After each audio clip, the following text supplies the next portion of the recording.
বন্ধুরা, শুধু পাউরুটিটা একবার দেখুন কতটা নরম, স্পঞ্জি আর ফ্লাফি তৈরি হয়েছে। হাত দিয়ে চাপ দিলেও বসে যাচ্ছে না, বাউন্স হয়ে ওপরে উঠে আসছে। খুব সহজভাবে মাইক্রো ওভেন ছাড়াই গ্যাসের চুলায়, রান্নার কড়াইতে, জলের ভাপে দোকানের চেয়েও ভালো কোয়ালিটির টাটকা ফ্রেশ মিষ্টি পাউরুটি আপনি নিজের হাতে বাড়িতেই বানাতে পারবেন। প্রতিটা পাউরুটি নরম, স্পঞ্জি ও ফুলকো ফুলকো হবে। কয়েকটা ছোট ছোট টিপস বলে দেব, যাতে আপনারা প্রত্যেকেই সঠিকভাবে বানাতে পারেন। এভাবে নরম, স্পঞ্জি ও জালিদার টাটকা ফ্রেশ পাউরুটি নিজের হাতে বানিয়ে নিলে দোকান থেকে কেনার আর প্রয়োজন হবে না। সম্পূর্ণ ভিডিও দেখতে থাকুন। রেসিপি ভালো লাগলে লাইক, শেয়ার, কমেন্ট ও সাবস্ক্রাইব করে পাশে থাকবেন। দেখে নেওয়া যাক আজকের রেসিপি। নমস্কার বন্ধুরা, আমি পাপড়ি পদ্মাবতী ফুড ক্রিয়েশনে আপনাদের সবাইকে স্বাগত। প্রথমেই একটা জায়গা নিয়ে নিলাম, আর এখন নিয়ে নিচ্ছি 2 চামচ চিনি। আমি এখানে মিষ্টির পরিমাণটা একটু কম ব্যবহার করেছি। যারা একটু মিষ্টি পছন্দ করেন, এখানে আপনারা আরও 1 চামচ মিষ্টি বাড়িয়ে দেবেন। এরপর আমি এখানে দিয়ে দিচ্ছি 2টো ডিম। যে সকল বন্ধুরা নিরামিষভাবে করবেন, আপনারা ডিমের পরিবর্তে এখানে হাফ কাপ টক দই ইউজ করবেন, তাতেও অনেক সুন্দর পাউরুটি তৈরি হবে। এরপরে খুব ভালো করে আমি ডিম ফেটিয়ে নেব। আর এখানে গোটা চিনি দেওয়া আছে, চিনিগুলো যদি না গলে তাতেও কিন্তু কোনো আপত্তি নেই, ওটা পরে যখন আমি মাখবো তখন ওগুলো ঠিকঠাক একদম মেল্ট হয়ে যাবে। দেখুন, শুধু জাস্ট আমি ডিম এভাবে ফেটিয়ে নিচ্ছি। এরপরে আমি দেখুন এখানে দিয়ে দিচ্ছি হাফ কাপ ঘন করে জাল দেওয়া লিকুইড দুধ। এই দুধটা এখানে আমি হালকা গরম ইউজ করেছি। এখানে কিন্তু বেশি গরম দেওয়া যাবে না, আবার একদম ঠান্ডা দুধও দেওয়া যাবে না, হালকা গরম দুধ দিতে হবে। এরপর দিয়ে দিচ্ছি 1 চামচ ড্রাই ইস্ট। এটা আপনারা যে কোনো মুদি দোকানে খুব সহজে পেয়ে যাবেন। ড্রাই ইস্টের দাম কিন্তু খুবই কম। একটা এরকম ছোটো কৌটো যদি কিনে রাখেন, অনেকবার এখান থেকে পাউরুটি তৈরি করতে পারবেন। আর পাউরুটি তৈরি করতে গেলে এখানে ড্রাই ইস্ট কিন্তু অতি অবশ্যই দিতে হবে, তবেই দেখবেন একদম দোকানের মতন সুন্দর পাউরুটি তৈরি হবে। দেখুন, খুব ভালো করে আমি মিশিয়ে নিয়েছি। এরপর এখানে সামান্য পরিমাণে নুন দিয়ে দিলাম। পাউরুটিতে একটু নুনের পরিমাণটা কম দিতে হয়। দেখুন, সামান্য পরিমাণে নুন দিয়েছি। আর এরপর ভালো করে মিশিয়ে নেওয়ার পরে আমি এটা চাপা দিয়ে রেখে দেব 5 থেকে 7 মিনিটের জন্য। দেখুন, আমি চাপা দিয়ে রেখে দিয়েছিলাম, আর 5-7 মিনিট পরেই দেখুন আমি চাপাটা খুললাম। আর দেখবেন কত সুন্দর এখানে ইস্ট দেখুন অ্যাক্টিভ হয়ে গেছে। আর কত সুন্দরভাবে দেখুন এখানে বাবলস তৈরি হয়েছে। ঠিক ইস্ট যদি খুব ভালো হয় তাহলে কিন্তু এভাবে দেখবেন সুন্দরভাবে এটা এরকম ফুলে উঠবে। এরপরে আমি এখানে দিয়ে দিলাম 1 কাপ ময়দা। নর্মাল যে কাপে আমরা চা খাই, সেই নর্মাল চায়ের কাপে আমি দেখুন এখানে 1 কাপ মেপে ময়দা দিয়ে দিলাম। আর বন্ধুরা, আপনারা মাপগুলো একটু খেয়াল রেখে করবেন, দেখবেন একদম সঠিকভাবে পাউরুটি বানাতে পারবেন। এভাবে ভালো করে 1 কাপ মিশিয়ে নেওয়ার পরে আমি এখানে আরও 1 কাপ ময়দা দিয়ে দিলাম। টোটাল আমি 2 কাপ ময়দা ইউজ করলাম। আর 2 কাপ ময়দার জন্য 1 চামচ ড্রাই ইস্ট দিতে হবে। আমি এখানে 1 চামচ ড্রাই ইস্ট দিয়েছি। দেখুন, আমি তাই 2 কাপ ময়দা এখানে ইউজ করলাম। এরপরে ময়দা ভালো করে মেখে একটা ডো রেডি করে নিতে হবে। আর প্রথম অবস্থায় হাত দিয়ে মাখতে যাবেন না, প্রথম অবস্থায় এভাবে চামচ দিয়ে ভালো করে মেখে একটা ডো বানিয়ে নিতে হবে। দেখুন, আমি চামচ দিয়ে এভাবে নেড়ে নিচ্ছি, আর ডোটা তৈরি হয়ে যাচ্ছে। কারণ প্রথম অবস্থায় এই ডোটা খুবই আঠালো থাকে, হাতের মধ্যে আটকে যাবে, সেই জন্য এই সময় চামচ দিয়ে মাখাটাই সুবিধা হবে। এরপর আমি এখানে নিয়েছি 2 চামচ সাদা তেল। আপনারা সাদা তেলের পরিবর্তে কিন্তু এখানে মেল্ট করা বাটার দিয়েও মাখতে পারেন, তাহলে পাউরুটির টেস্ট আরও বেশি ভালো আসবে। আমি সবার সুবিধার জন্য এখানে সাদা তেল দিয়ে দেখাচ্ছি। এরপরে বারে বারে সাদা তেল দেখুন আমি হাতে একটু মাখিয়ে নিচ্ছি, আর ভালো করে মেখে নিচ্ছি। খুব ভালো করে ময়দা মাখতে হবে, ডোটা নরম নরম করে মাখতে হবে। এখানে আমি আরও সামান্য 1 চামচ মতো ময়দা ইউজ করলাম। এখানে কিন্তু বেশি ময়দা আর ইউজ করা যাবে না, কারণ ডোটা শক্ত হয়ে যাবে। তাহলে ডোটা যত নরম তুলতুলে থাকবে, পাউরুটিও তত নরম তুলতুলে তৈরি হবে। দেখুন, আমি আশা করছি আপনারা মাখাটা দেখে বুঝতেই পারছেন যে আমি কতটা নরম করে ময়দার ডোটা মেখেছি। ঠিক এরকমই নরম তুলতুলে করে মাখতে হবে। আমি খুব 10 মিনিট খুব ভালো করে ময়দাটা মেখে নিয়েছি। আর এভাবে কিন্তু 10 থেকে 12 মিনিট মতো ময়দা খুব ভালো করে মেখে নিতে হবে, তবেই কিন্তু পারফেক্টভাবে ডোটা রেডি হবে, আর খুব সুন্দর পাউরুটিও এখান থেকে তৈরি করা যাবে। এরপর দেখুন ময়দা মাখা একদম কমপ্লিট হয়ে গেছে। আমি 10 মিনিট মতো মেখে নিয়েছি।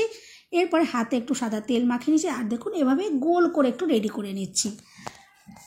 এভাবে গোল করে আমি দেখুন বাটির মধ্যে রেখে দেবো, আর ওপর থেকে একটু সাদা তেল আমি একটু বুলিয়ে দিচ্ছি, যাতে ড্রাই না হয়ে যায়। আর মাখাটা দেখুন পারফেক্ট হয়েছে কিনা বোঝার জন্য এভাবে যদি আঙুল দিয়ে একটু চাপ দেন, দেখবেন এটা বাউন্স হয়ে ওপরে উঠে আসবে, বসে যাবে না। দেখুন, দেখে বুঝতেই পারছেন এটা বাউন্স হয়ে ওপরে উঠে আসছে, বসে যাচ্ছে না। তাহলেই বুঝতে পারবেন যে মাখাটা একদম সঠিক হয়েছে। এরপর আমি এটা চাপা দিয়ে রোদের জায়গায় রেখে দেবো 10 মিনিটের জন্য। এটা যদি রোদের মধ্যে রেখে দেওয়া হয় তাহলে কিন্তু 10 মিনিটের মধ্যেই সুন্দরভাবে ফুলে উঠবে, বাটি পুরো ভর্তি হয়ে যাবে। আর যদি নর্মাল আপনারা রেখে দেন তাহলে কিন্তু এটা ফুলতে একটু দেরি লাগবে, 30 মিনিট বা 1 ঘন্টা সময় লেগে যেতে পারে। আর আপনারা সময়টা বাঁচানোর জন্য যদি রাতের দিকে পাউরুটি তৈরি করেন তাহলে আপনারা দুপুরবেলার দিকে বা বিকেলের দিকে কিন্তু এই ময়দাটা মেখে রাখতে পারেন, তাহলে কিন্তু সময়টা কম লাগবে।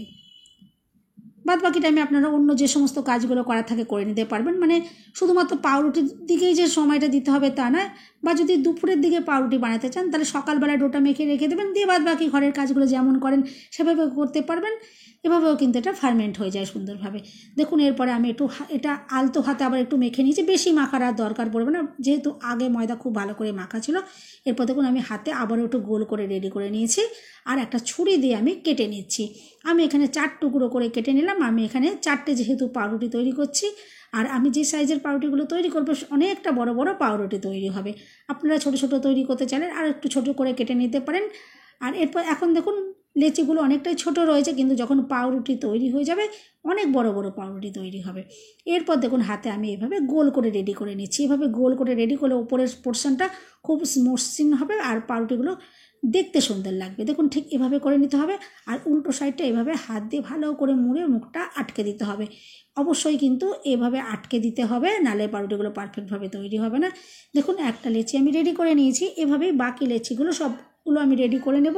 আর তারপর যেহেতু আমি আজকে স্টিলের বাটিতে তৈরি করব, সেই জন্য আমি এখানে ছোট ছোট স্টিলের বাটি নিয়ে নেব। আর বাটিগুলোতে অবশ্যই একটু সাদা তেল মাখিয়ে নিতে হবে। আর এরকম পাউরুটি তৈরি করার জন্য মোল্ডের কিন্তু কোনো রকম প্রয়োজন পড়বে না। দেখুন নর্মাল বাটির মধ্যে আমি তেল ব্রাশ করে দিয়েছি আর এভাবে ডোটা রেখে দিলাম। আর এখন দেখুন বাটির থেকে কত কম রয়েছে, যখন এটা রেডি হবে পুরো বাটি ভর্তি হয়ে যাবে। দেখুন 4টে বাটিতেই আমি তেল মাখিয়ে এভাবে বাটিগুলোকে রেডি করে নিয়েছি। এরপর এটা আমি আবারও রেস্টে রেখে দিচ্ছি মাত্র 10 মিনিটের জন্য। আর আবারও বলেছি গরম জায়গায় রাখলে কিন্তু এগুলো তাড়াতাড়ি রেডি হয়ে যায়, পুরো বাটি ভর্তি হয়ে যায়। আর যদি নর্মালভাবে রেখে দেন তাহলে একটু সময়টা বেশি লেগে যাবে। দেখুন আমি এটা রেস্টে রেখে দিয়েছিলাম 10 মিনিট, দেখুন কত ফুলে উঠেছে। আর এটা যখন তৈরি হয়ে যাবে আরও কিন্তু বাটি ভর্তি হয়ে যাবে। এরপরে আমি জলে ভাপিয়ে নেবার জন্য আমি কড়াইতে দেখুন কিছুটা জলে চাপা দিয়ে এভাবে ভালো করে ফুটিয়ে নিলাম।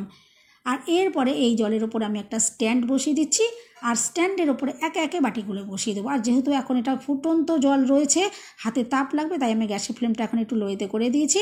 আর বাটিগুলো বসিয়ে দেওয়ার পরে ওপর থেকে একটা চাপা দিয়ে আমি গ্যাসের ফ্লেমটাকে হাই করে মাত্র 10 মিনিট এটা জলে ভাপিয়ে নেব। বন্ধুরা, রেসিপি ভালো লাগলে একটা লাইক দিতে একদম ভুলবেন না। চ্যানেলটা সাবস্ক্রাইব করে আমার পাশে থাকার অনুরোধ রইল। বেল বাটন ক্লিক করে রাখবেন, আমি যখনই নতুন ভিডিও আপলোড করব সঙ্গে সঙ্গে নোটিফিকেশান সবার আগে আপনার কাছে পৌঁছে যাবে। দেখুন আমি 10 মিনিট জলে ভাপিয়ে নেওয়ার পর চাপাটা খুলে নিয়েছি আর আপনাদেরকে দেখাচ্ছি। আর এখন দেখুন এগুলো আমি সব নাবিয়ে নিয়েছি কড়াই থেকে। আর একটা বাটির মধ্যে একটা ডিমের কুসুম আমি খুব ভালো করে একটু ফেটিয়ে নিলাম। এখন ডিমের কুসুমটা ওপর দিয়ে ব্রাশ করে দেবো, যাতে পাউরুটির মধ্যে সুন্দর কালার তৈরি হয়। আর যে সকল বন্ধুরা নিরামিষভাবে আপনারা ডোটা মাখবেন, আপনারা এখানে ডিমের পরিবর্তে লিকুইড দুধ, চিনি মেশানো লিকুইড দুধ নেবেন, সেই দুধটা এভাবে ব্রাশ করে দেবেন, দেখবেন তাতেও পাউরুটির উপরে সুন্দর কালার আসবে। প্রত্যেকটা বাটির মধ্যেই দেখুন আমি এভাবে ডিমের কুসুমটা ব্রাশ করে দিচ্ছি। আর দেখুন জলে ভাপানোর জন্য স্কিনটা কিরকম একটু কুচকে গেছে, কিন্তু যখন এটা আমি বেক করে নেবো পরবর্তীকালে তখন দেখবেন কিন্তু এগুলো সুন্দর তৈরি হবে, ওপরে স্কিনটা ভীষণ সুন্দর তৈরি হবে। আর ওপর থেকে একটু সাদা তিল দেখুন আমি ছড়িয়ে দিচ্ছি, পাউরুটি খুব সুন্দর দেখতে লাগবে। আর যখন তিলগুলো মুখে পড়বে খেতেও খুব সুন্দর লাগবে। এরপরে আমি কড়াইটার জলটা ফেলে দিয়ে দেখুন আমি আবারও কড়াইটা 5 মিনিট মতন হাই ফ্লেমে গরম করে নিয়েছি। এরপর দেখুন ভেতরে স্ট্যান্ড বসিয়ে দিলাম, আর একে একে রেডি করা বাটিগুলো আমি বসিয়ে দেবো। আর ওপর থেকে একটা ভালো করে চাপা দিতে হবে, যাতে ভেতরের তাপটা কোনো মতে না বাইরে বেরিয়ে যেতে পারে। আমি দেখুন বাটিগুলো বসিয়ে ওপর থেকে একটা স্টিলের বা অ্যালুমিনিয়ামের জিনিস দিয়ে চাপা দেবেন, তাহলে পাউরুটির মধ্যে সুন্দর কালার চলে আসবে। আর গ্যাসের ফ্লেমটা মিডিয়াম টু লোতে রেখে এটা চাপা দিয়ে ভালো করে বেক করে নেব। তারপরে আমি আরও 10 মিনিট এটা বেক করছি। 10 মিনিট পরে আপনাদেরকে দেখিয়ে দেবো। টোটাল পাউরুটি তৈরি হতে 20 মিনিট সময় লাগলো। 10 মিনিট আমি জলে ভাপিয়েছি আর 10 মিনিট দেখুন বেক করে নিয়েছি। আর প্রত্যেকটা পাউরুটি দেখুন স্কিন কত সুন্দরভাবে তৈরি হয়েছে, আর পুরো বাটি ভর্তি হয়ে গেছে। আর এরপরে নাবিয়ে নিয়ে ঠান্ডা করে তারপরে আমি আপনাদেরকে দেখাবো। দেখুন আমি নাবিয়ে নিয়েছি, আর ঠান্ডা হওয়ার পরে এই বাটির থেকে বার করতে হবে। গরম অবস্থায় কিন্তু বার করা যাবে না, তাহলে প্রত্যেকটা পাউরুটি ভেঙে যেতে পারে। আর দেখুন ওপরে স্কিনটা যে কত সুন্দর তৈরি হয়েছে, আমি আশা করছি আপনারা দেখে বুঝতেই পারছেন। এভাবে জলে ভাপিয়ে নিয়ে আপনারা বেক করবেন, দেখবেন পাউরুটি তৈরি হতে সময়ও কম লাগবে, আর পাউরুটি কিন্তু খুব সুন্দর তৈরি হবে, ভীষণ নরম তুলতুলে, একদম সুপার সফট যাকে বলে সেভাবে তৈরি হবে পাউরুটি। আমি আশা করছি পাউরুটির কোয়ালিটিটা দেখে তো আপনারা বুঝতেই পারছেন, আর কতটা যে সুন্দর খেতে লাগবে তার জন্য অবশ্যই বাড়িতে নিজের হাতে একবার এভাবে বানিয়ে দেখবেন। আমি আশা করছি আজকের রেসিপি আপনাদের ভীষণ ভালো লাগবে। এভাবে যদি আপনারা এত সহজভাবে পাউরুটি তৈরি করে নিতে পারেন, তাহলে কিন্তু দোকান থেকে আর কিনে খেতে হবে না। এভাবে একদম টাটকা ফ্রেশ পাউরুটি নিজের হাতে বাড়িতে তৈরি করবেন আর এনজয় করে খাবেন। এভাবে তৈরি করে কিন্তু আপনারা বাচ্চাদের স্কুলের টিফিনে দিতে পারেন বা সকালে জল খাবারের জন্য বানিয়ে দিতে পারেন। আর পাউরুটি যে কতটা স্পঞ্জি হয়েছে দেখুন, বাউন্স হয়ে কি সুন্দর উপরে উঠে এলো, বসে যাচ্ছে না, ভীষণ স্পঞ্জি ফ্লাপি আর অসংখ্য জালিদার তৈরি হবে।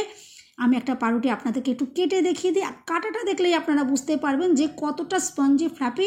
আর ভিতরে দেখুন, শুধু একটু লক্ষ্য করবেন যে কত সুন্দর জালি তৈরি হয়েছে, একদম দোকানের থেকে কিন্তু কোনো অংশে কম নয়। বন্ধুরা, রেসিপি ভালো লাগলে একটা লাইক দিতে একদম ভুলবেন না। চ্যানেলটা সাবস্ক্রাইব করে আমার পাশে থাকার অনুরোধ রইল। সবাই সুস্থ থাকবেন, ভালো থাকবেন, দেখা হবে নেক্সট ভিডিওতে। ভিডিওটা শেষ পর্যন্ত দেখার জন্য সবাইকে রইল অসংখ্য অসংখ্য ধন্যবাদ।